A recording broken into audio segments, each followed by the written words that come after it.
Good afternoon, and welcome back to the Leadership Institute studios. I'm Kyle Bechet, Communications Manager here at the Leadership Institute.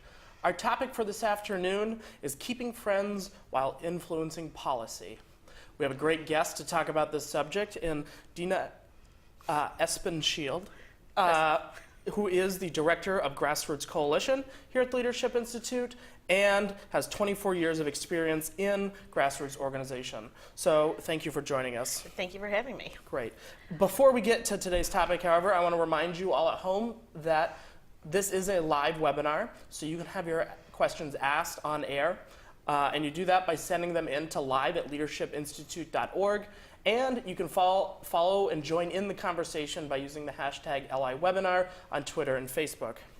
So with that, tell us, how I can't tell you how many times I've been at my dinner table and we've all left without saying a word to each other because politics came up.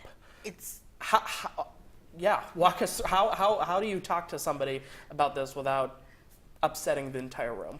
Well, and I think that's one of the challenges that we face is really we've lost civility in political conversation over the last decade, 8, 10 years. And we need to find a way to get that back, and that's why we developed this this PowerPoint program that we'll be going through today here at the Leadership Institute at our Grassroots Department as a way to just kind of remind people how to have civil conversations. I was the one that ended up writing it or developing it a little bit because I actually have experience. Mm-hmm. It's kind of embarrassing to admit, but during college I went crazy and I tried interpartisanship dating. I'm sorry, but it was okay. It turned out okay for us. In the end, I got a call the day after the election, and he said, okay, I voted for your guy. And I was like, yes. And people were like, how did you do that? And I'm like, well, I named the talk Kiss Mm-hmm. Them, but that's just not exactly what I did. Yeah. I used the communication theory that we're developing. Right. So yeah, Kiss Them. That's a very interesting title of this. Walk us through what Kiss Them actually means.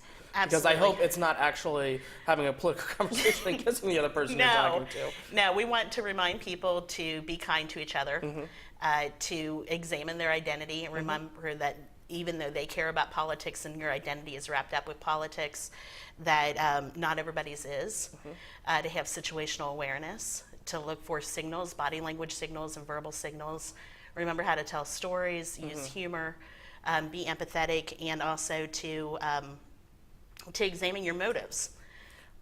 So it's talking to them in a way that you're having like a real conversation with this person. You're not just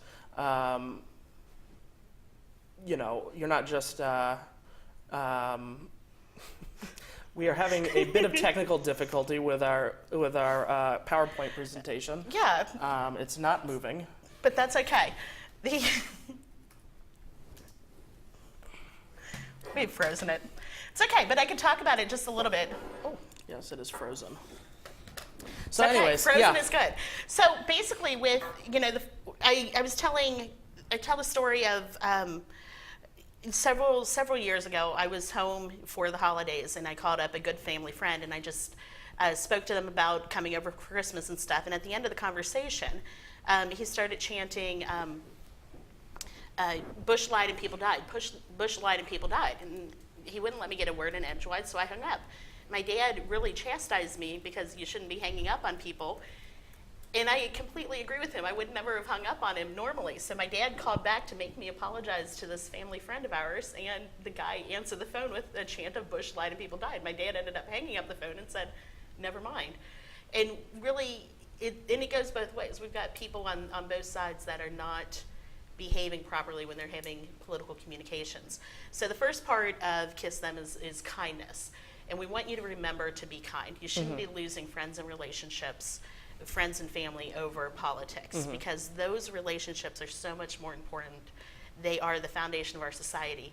And besides that, if you alienate your friends so much that they don't want to speak with you anymore, then you'll never be able to convince them to think like you and to consider your point of view. And so that's why with kindness. Now there are some people that you'll never be able to get through to, and those are people that on the internet we call them trolls, internet trolls.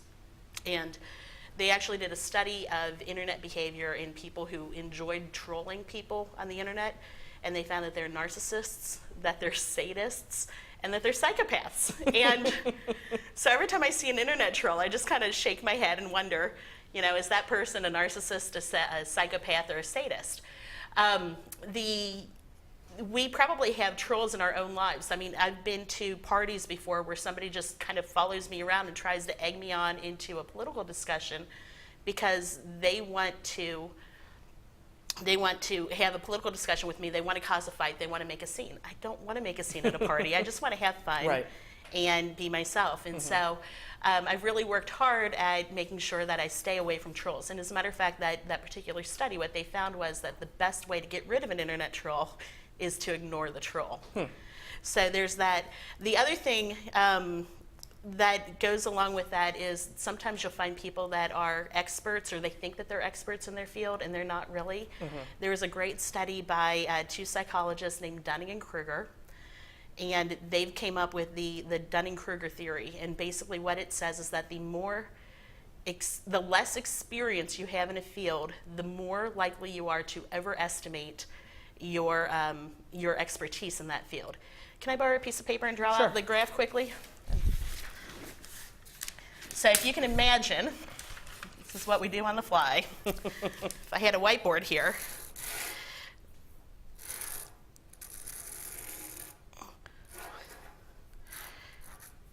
it's about average. So there's the camera. Basically, I drew a line, my little graph here. It goes the y-axis, the x-axis.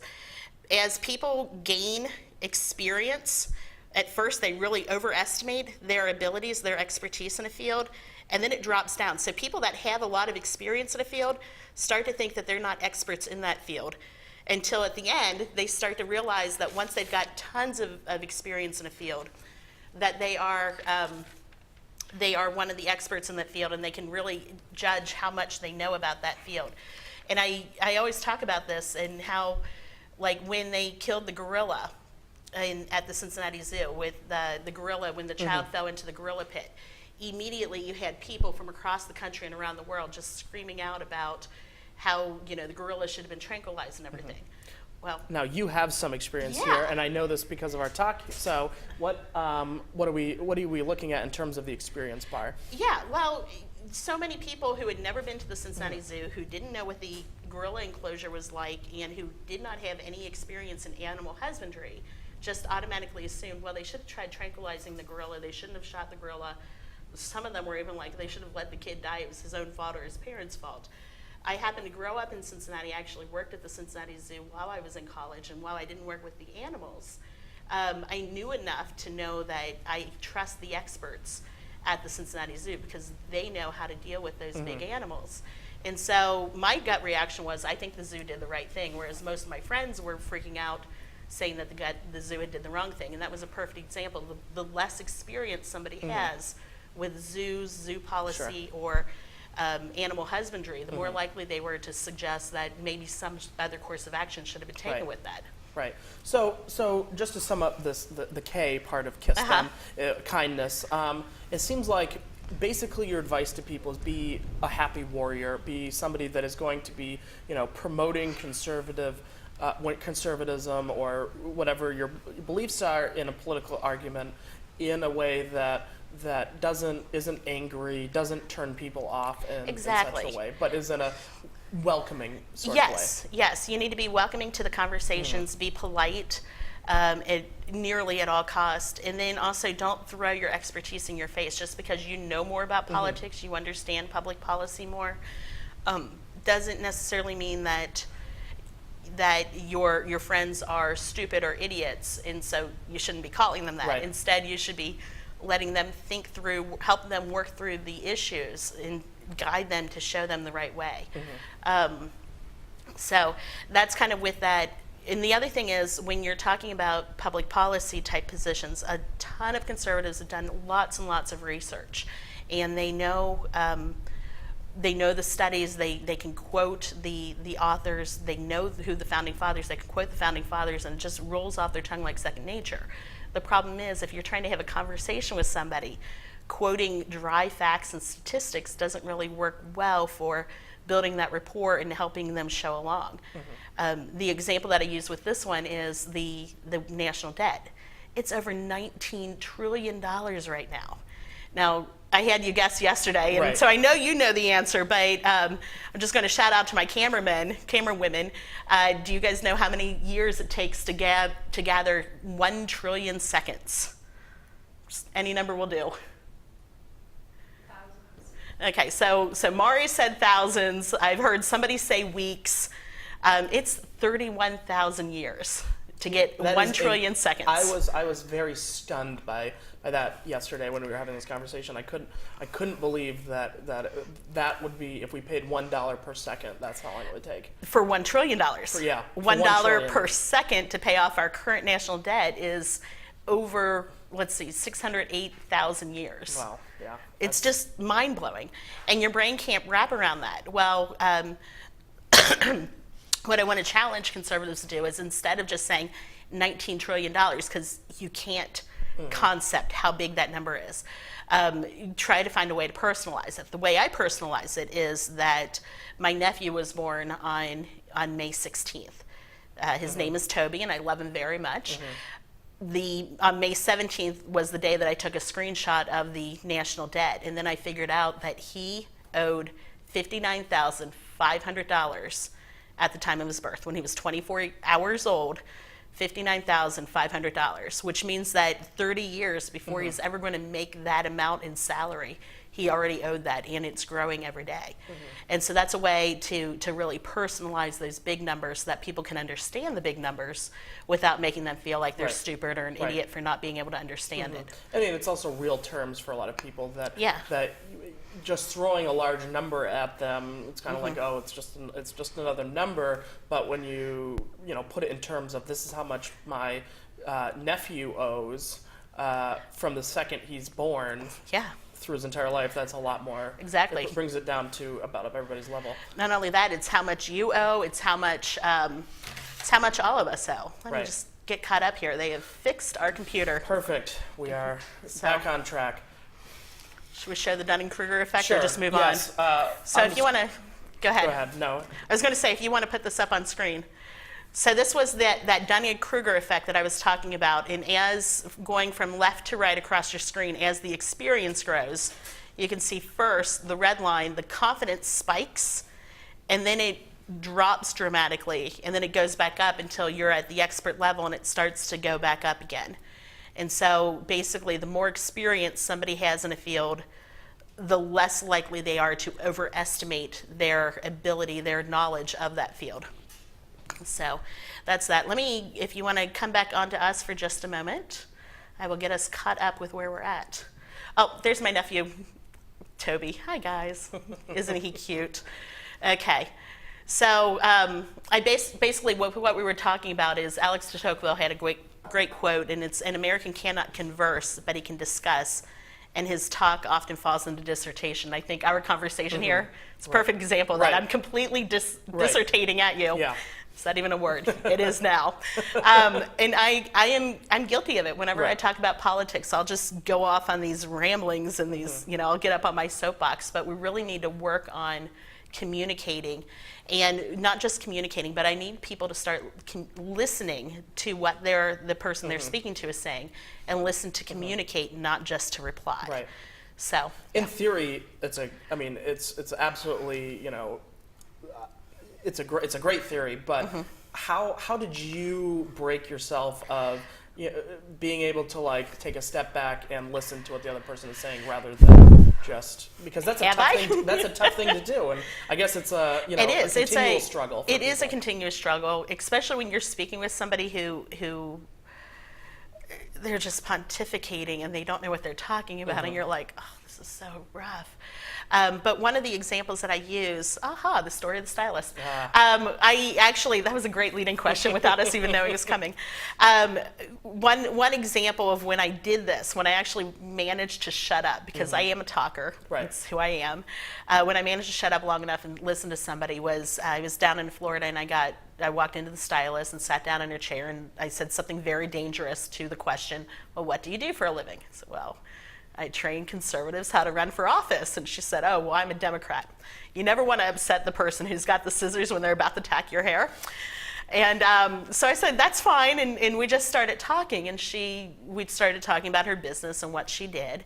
And I turned it all back on her because I didn't want to upset her with my conservative views. But that forced me to listen to her. And the thing she was telling me was that they were raising the licensing fees for the stylists. Mm-hmm. And I was able to point out to her very casually, oh, everybody on that licensing board it belongs to the opposite political party. They're all liberal. Oh, she didn't know that. And then she started talking about how she thought we should tax the rich more and kept talking about it and then talking about how the salon was run and how they all had to pay booth rental. And she thought it was fair because they all paid the same booth rental. Light bulb went on in my head. I was like, wait. You're here today, but the person next to you isn't. She said, yeah. I said, what if you work 60 hours a week and you charge $60 a haircut, and the other person only works 30 hours a week and only charges $30 a haircut? How are you going to make more money than her? Well, yes, of course. I said, what if the salon owner came in and said, okay, because you make more money, you should have to pay a greater percentage of your cuts. And because that person, but it's not fair to the person that's only working 30 hours a week. Right. We need to cut her prices so that she can keep her chair because that way it makes it fair. And the stylist got indignant. She was like, well, that's not fair at all. Why should I have to pay more just because I'm working harder and I'm making more? I said, aha, that's just like taxes. And she looked in the mirror and she stopped cutting for a moment. She goes, I'm a Republican, aren't I? I was like, welcome. She's like, don't tell my mom. I'm like, okay, I won't. I promise I won't. So that's just one example of what can happen when you be quiet and you listen to somebody and let them work through the issues on their own just by listening to them and asking questions. So then we get to identity. We get to identity. The I in Kiss Them is identity. And the thing is, if you're watching this webcast, you are not normal. Sorry. It's the normal person is outside having fun in the summer sun, I hope. And it's a beautiful day. And it's a beautiful day in the Washington, D.C. area. Right. And across most of the country as well. So. Yeah. So, you tend to watch people like Megyn Kelly. They watch Kim, Courtney, and Chloe. You actually know what the three branches of government are. Wrap your brain around this one. 64% of American adults can't name the three branches of government. I'm sorry, that's just inexcusable, but it's horrible. You probably voted in 2012. 48% of American adults did not vote in 2012. Either they were ineligible, or they're not registered, or they stayed home. So when you're checking out of the grocery store on a Saturday afternoon, and you look around, just remember half of the people standing there didn't vote in a major presidential election. It's just shocking.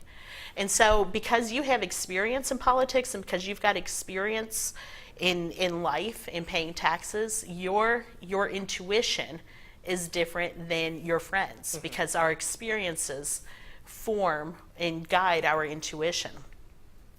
And so I always and good, the screen is up. I like to put up this picture and ask you, what is your first impression? So this guy standing here in the flannel shirt, generally I ask people, would you trust him with your money? If a guy walked up to you in a flannel shirt and a ball cap, would you trust him with your money? And I would definitely not trust. You would not trust him with your money. So this is Ashton Kutcher. This picture was taken when he was at the Teen Choice Awards, and he gave this great 2-minute talk that should be shown to all students. And basically what he said was that opportunity looks like work. He told the story of back when he was Chris in Iowa, not Ashton in Hollywood.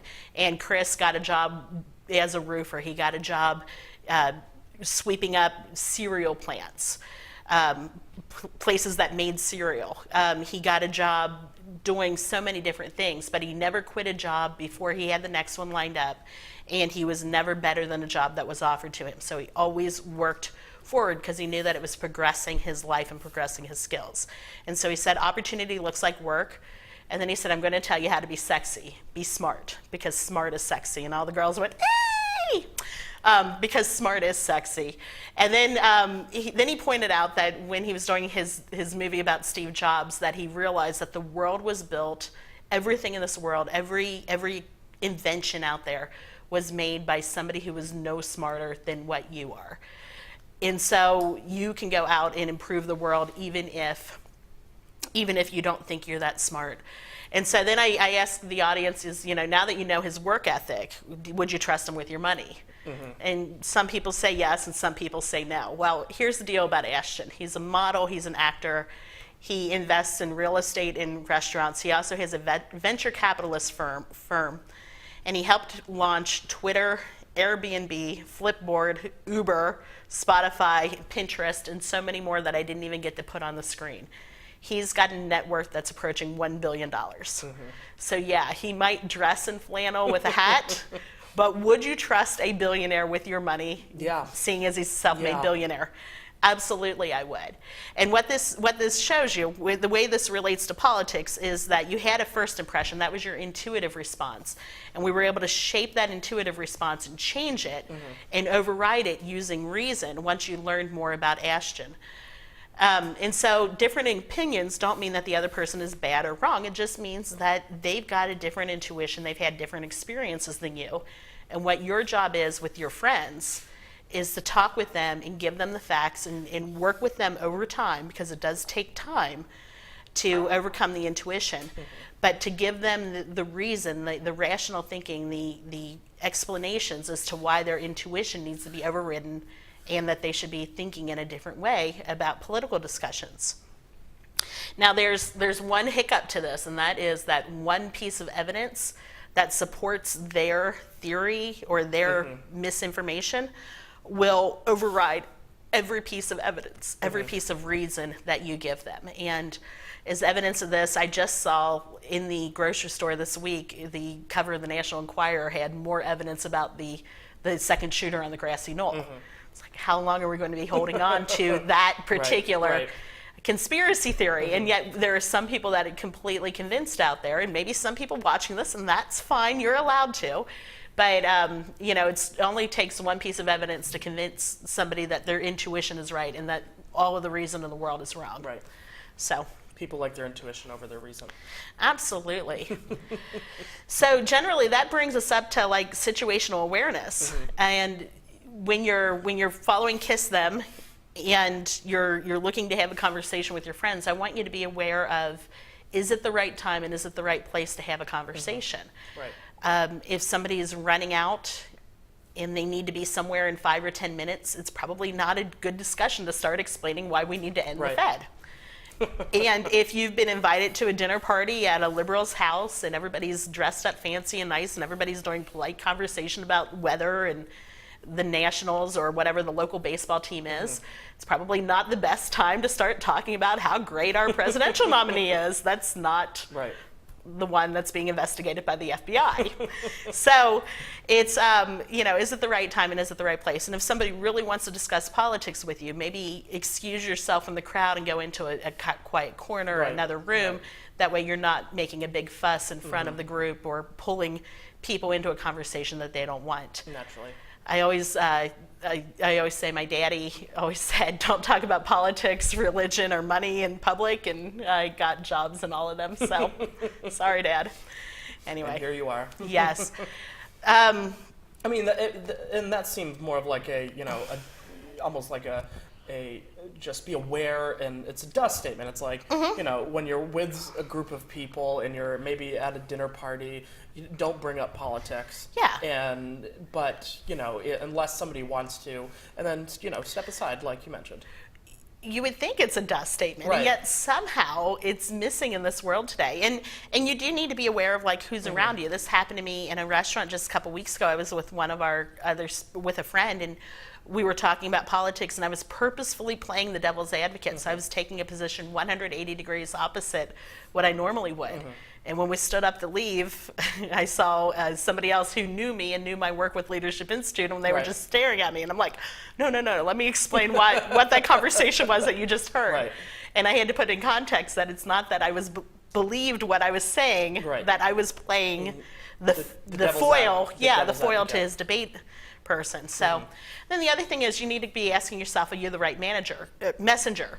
It may be that you're just out there spreading the seeds, but that somebody else needs to come in and do the final sales Right. pitch. I mean, even Jesus couldn't convince the Nazarenes, right? Exactly. Yeah. So, and then we get to our second S. The second S is signals, and it's basically what body signals and voice signals are you sending, and what are they sending? And we don't want to push somebody into a conversation that they don't want to have. So with your voice, I lack an inside voice. Like, I was born without one. You're laughing. I was kicked off the cheerleading squad because I was too loud. It's absolutely a true story. So when I start talking about politics, my voice gets louder and louder and louder, and it carries, and I'm already loud to begin with. So people assume that my passion may be yelling. And so I really have to work. I know, go figure, me yelling. Your passion is yelling, all right? Yes, I really have to work at containing my tone Right. and keeping it level and low, and keeping my voice low, and remembering my inside voice, that I'm just not yelling out political stuff at everybody in the restaurant where we're having the discussion. And also watching my speed. I talk too much. And the more passionate we get when we're having discussions, the faster we talk. Right. And so when you really want to make a point and make somebody listen, it's better to talk low and slow and steady than it is to speed up Right. and yell. And that's something that we need to work on and watch. And it goes back to, being an active listener to the other person, listening to what they have to say and not, just talking over them and louder than them in Yes. the conversation. Yes, that's perfect point, because so often we're listening to reply and not listening Right. to understand, and which means that you're like getting ready to jump in, and then suddenly Right. we're trying to get louder I have and my louder. talking point right here ready to go, and I don't really care what you have to say. Exactly. Like, instead it's listen to what the two people have to say and Exactly. have a real conversation about things. Exactly. Yes. So then the other thing you can work on with when you're having conversations with your voice is your word choice, because words can be used to increase emotion or decrease emotion. For instance, if I was talking to somebody about the abortion debate, I would use the word pro-choice with them. I would not call them pro-abortion or baby killer, because the moment you use those terms, the door is going to shut. They're Right. never going to open again. They'll never have a conversation with you about it again. But if you use the word pro-choice, it respects that the person is willing to give you the time to listen to your point of view as well, and you're showing them that respect by using the term that they prefer. What it also does is it leaves the doors of communication open. They're willing to speak with you. Right. They're willing to listen to you, and then you can actually talk with them about the issue versus just slamming the communication door shut and walking away without ever changing any hearts or minds. Right.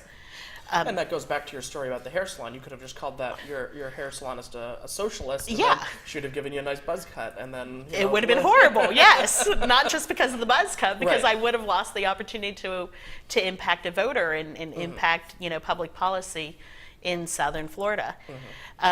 When we're talking about taxes, you can talk about the death tax instead of the inheritance tax, because after all, we want rich people to pay taxes, and only rich people have inheritance.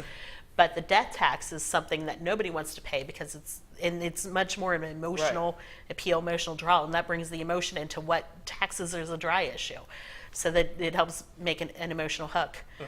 And then the last one that I use there is, whether you want to use self-defense or gun rights. Gun rights is more emotional, self-defense is less emotional, but lots of people won't fight against self-defense, because after all, we all should have the right to defend ourselves. Right. But they might fight against gun rights, because after all, I don't think everybody needs to have guns. Their voice, not mine.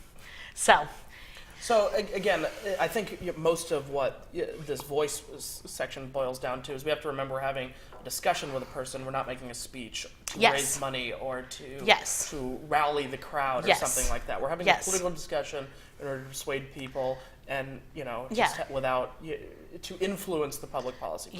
yes, I believe one of our laws of public policy is never get angry unless you mean to, unless you intend to.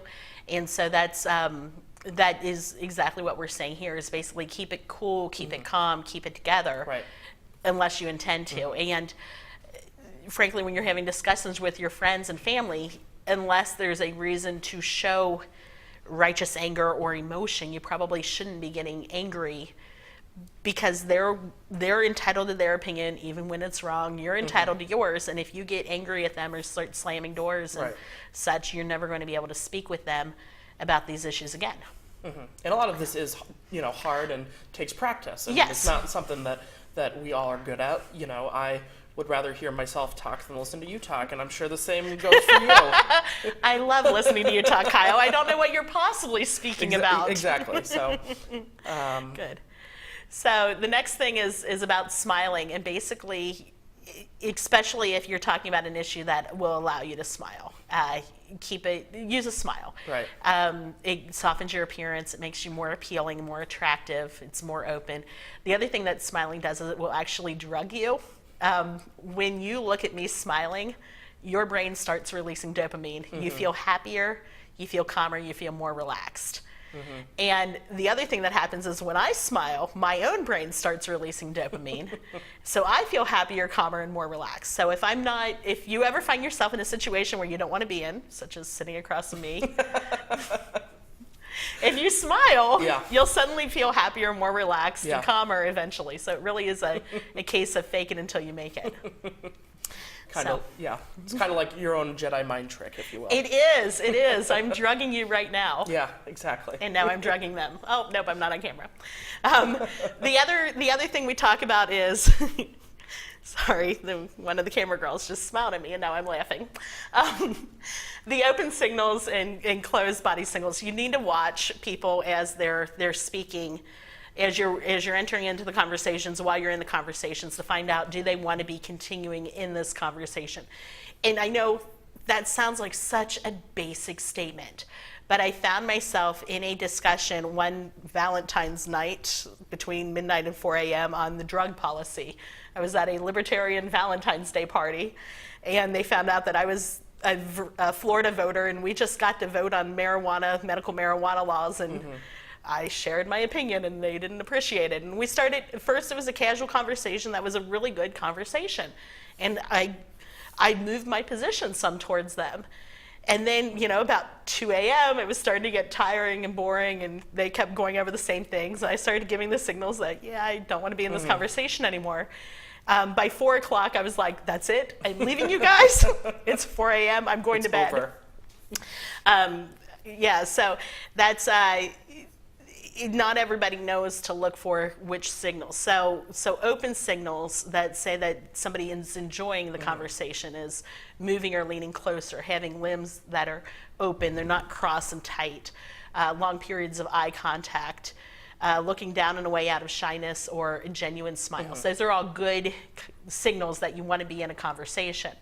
If you see that the person is leaning away from you, or they're tensing up and crossing their arms, if they're looking away to the side or off to the, away from you or over your shoulder, and especially if their feet are pointed towards the exit, or if they start rubbing their neck or itching their nose, these are all signs that they don't want to be in the conversation anymore. And you're not going to make a big impact on them at that point. So it's probably best to say, you know what, we'll agree to disagree from now. Let's talk about this again some other time and change the subject. Yeah. Because if you keep pushing your point of view, you're only going to alienate them even more. So I've got some pictures here to show you. And I like to ask, these 12 guys, do they look like they are interested in having a conversation? They really don't. No, they are literally 12 angry men stuck in a room. And Katharine Hepburn here, is she having a good conversation? She looks like she's having a great time. Yeah, she's definitely open body language. She's relaxed. She's got that genuine smile. Amanda Priestley from The Devil Wears Prada, does she even want anybody in her elevator? I think she wants to be left alone for quite a long time. Yes. The moments before I would wait for the next elevator. People actually exit the elevator as she gets on in the movie. These ladies, the Kardashians, are they enjoying their conversation? No, they don't look like they are enjoying anything. Every single limb is crossed. And they're all, And they're all far apart from each other, and they have looks of disgust on their face. Yes, they do. How about the Rat Pack here?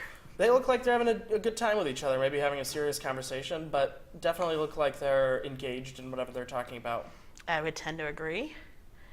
And then we've got Ronnie and his co-star. Is she enjoying him? They both look like they're having genuine smiles on their faces. She looks very engaged, leaning in. I'm pretty sure if I played Ronald Reagan's love interest, I would be very engaged too. And then, of course, we've got the Heisman brush off. If somebody gives you the Heisman and puts their hand up and says no, talk to the hand. keep on walking, because they don't want to speak with you. So that brings us to the them part of Kiss Them. Tell stories. What's that about?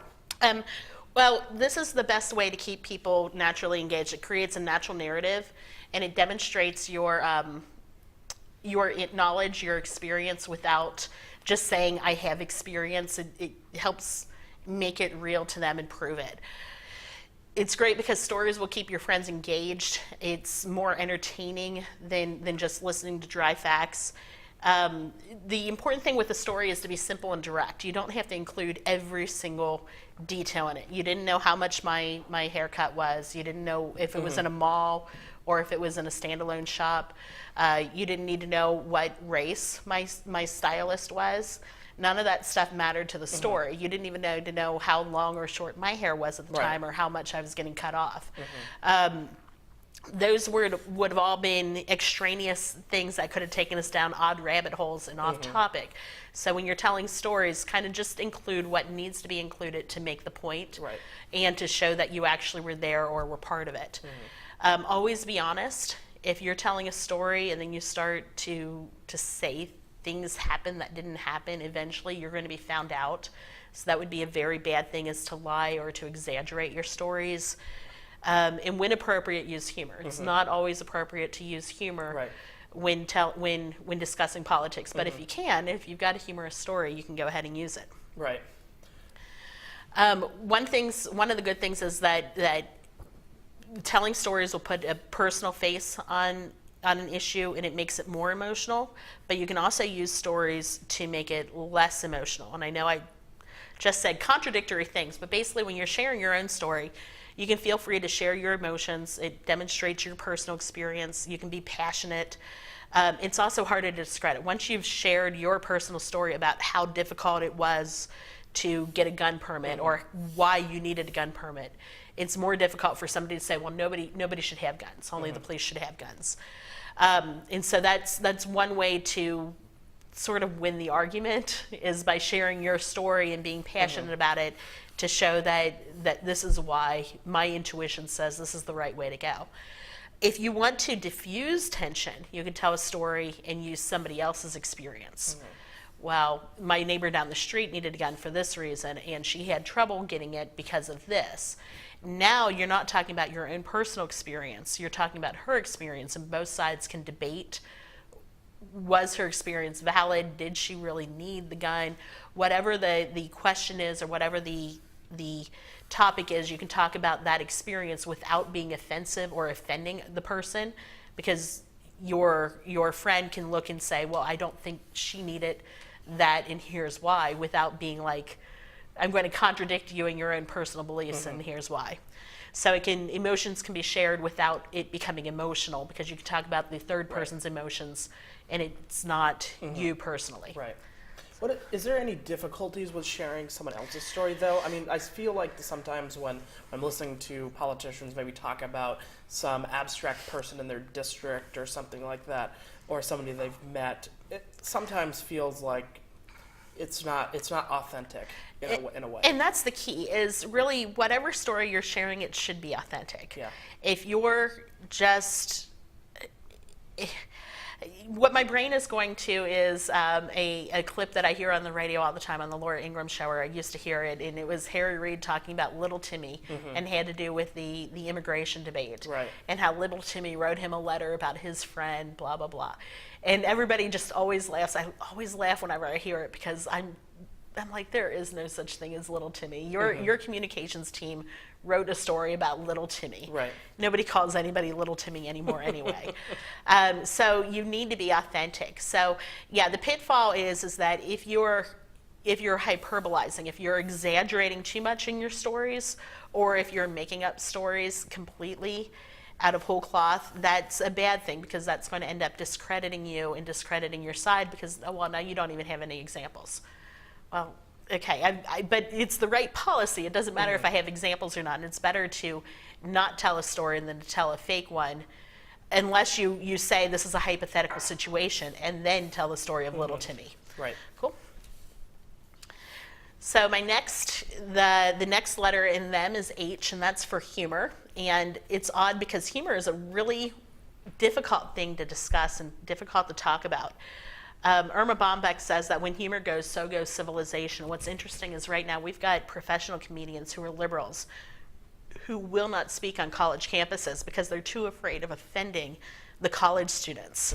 And you're like quirking up your cheek right now and laughing, and you know, the idea that we can't even tell jokes because it's offensive is a dangerous thing, and it's dangerous for society. But that's kind of where we're at right now.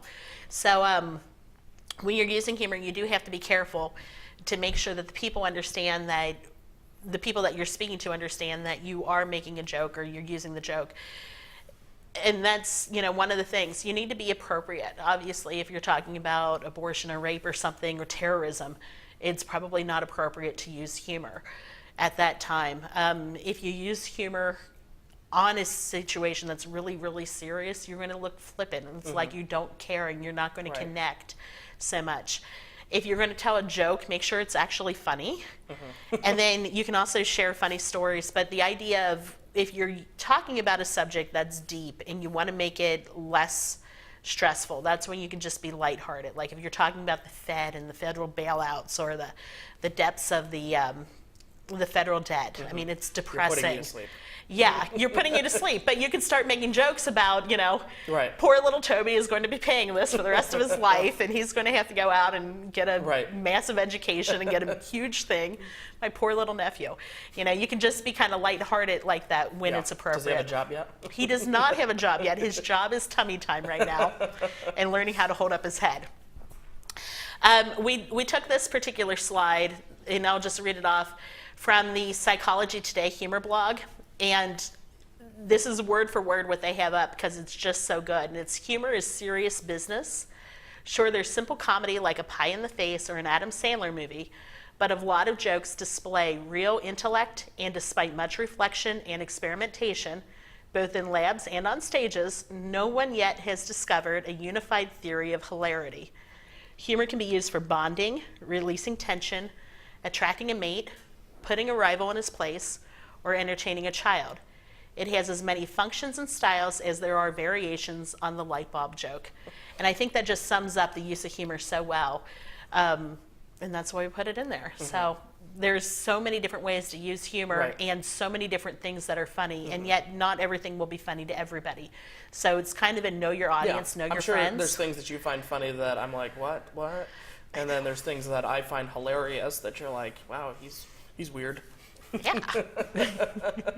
Supposed to say no, but anyways. No, not at all. I find everything you do funny. Perfect, thank you. You're welcome, Kyle. Supposed to make me feel better. Anyways, continue. Very good. So after we talk about humor and we're laughing, next thing we talk about empathy, which is basically the opposite of humor, it seems like. But this is one where I think conservatives really need to work harder. Liberals do it so well, and conservatives need to work harder at being empathetic. Empathy is the ability to understand and share feelings of another. We need to, as I said, we need to work harder at being empathetic, because so often as conservatives, we know what the Constitution says, we know what should be the law, and this is the way it is, it's black and white, there's no grays. Well, even while there's no grays, we still need to kind of understand why other people are looking at it in an opposite way. Al Capone said, I'm not heartless, I just use my heart less. That is the opposite of empathy. I want you to be able to use your heart more. So as you're at the 4th of July picnics. Al Capone out there. Yes. As you're at the 4th of July picnics this week, I want you to work on really kind of understanding your liberal relatives and why they think the way they do and why they feel the way they do. And it's sort of like this.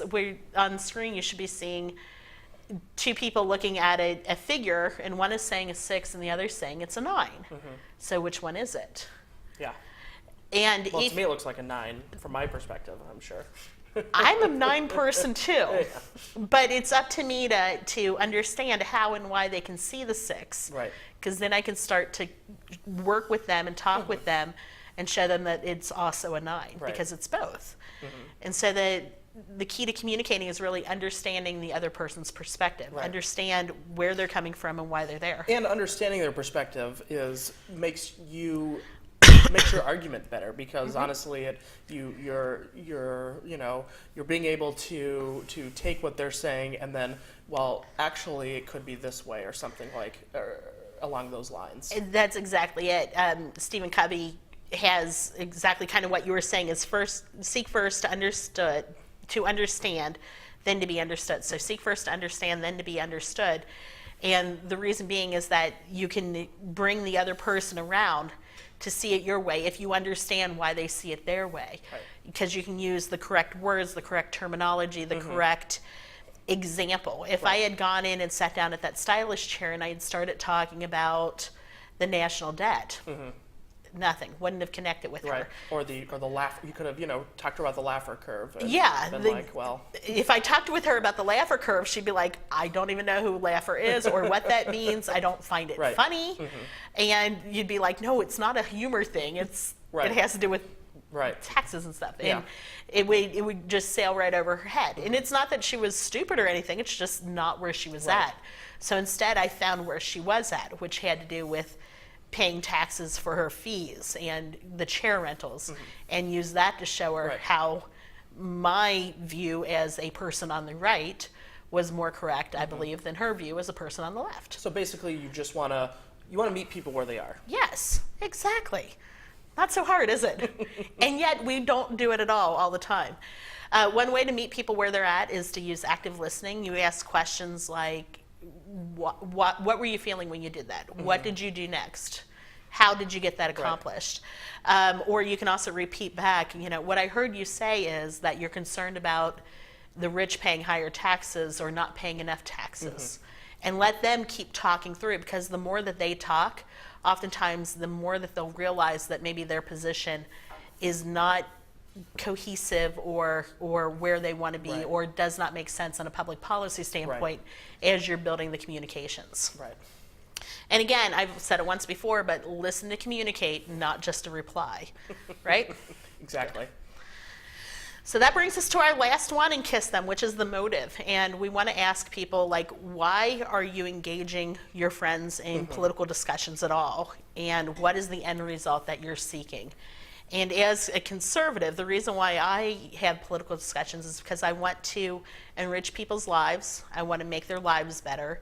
I want our community to be better. If I can get more people, my friends and family, to be conservative, to vote conservatively, maybe even to participate in public policy by volunteering on political campaigns or calling into Congress on conservative issues, because I've helped them build that foundation and brought them over from maybe they were just agnostic when it came to politics. I don't care about that, or apathetic, I guess is the right word. I don't care about that. If I could bring them from I don't care, or even I'm on the opposite to you, over to my side and activate them, we get more conservatives into political office, which means more conservative governance, which to me is good governance. I'd love it if all of our major cities had, conservatives running them instead of liberals. And so that's why I like to engage in public policy discussions with my friends and family and help them along the way. And oftentimes they'll seek me out for advice and information because I don't push it on them. They know I work in the field, they know that I've got the knowledge, and I leave it up to them to make those decisions as to when and how we have the conversation. The other example that I like to talk about is there's builders and there's climbers in politics.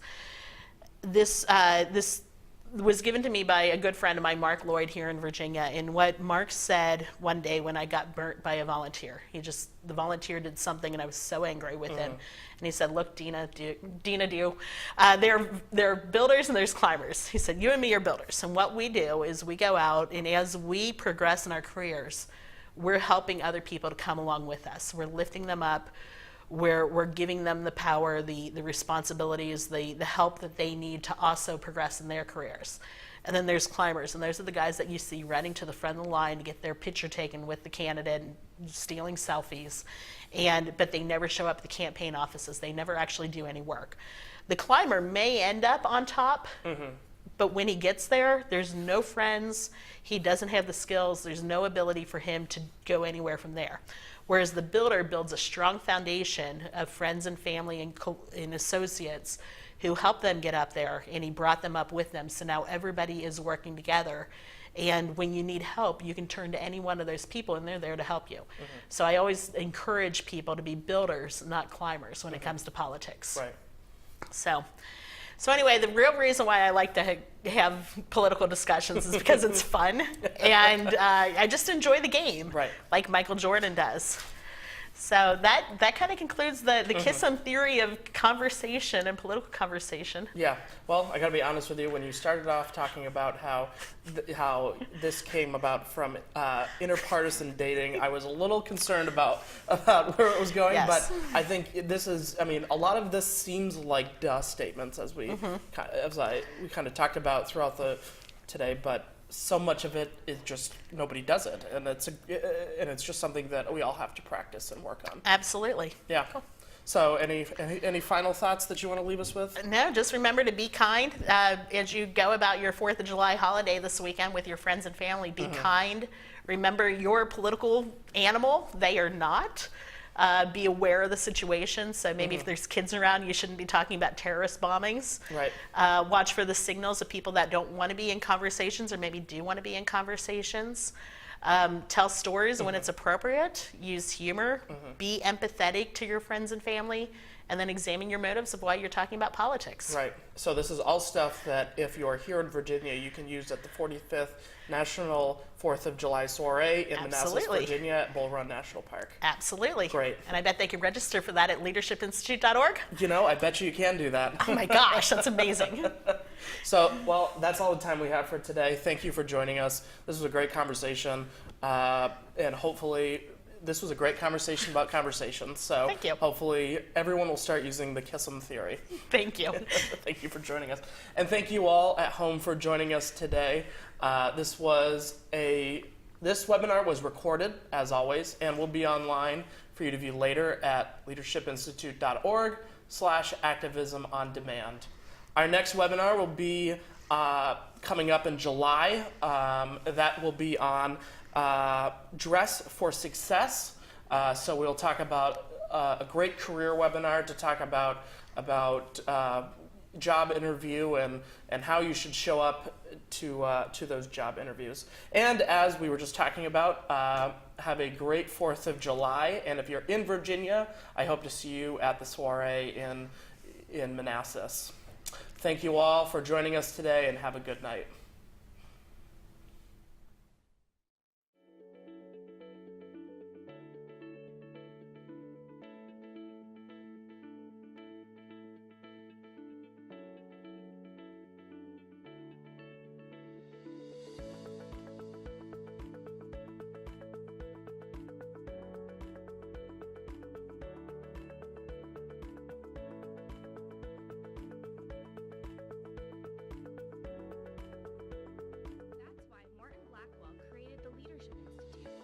Train and equip conservative activists with the best tools available.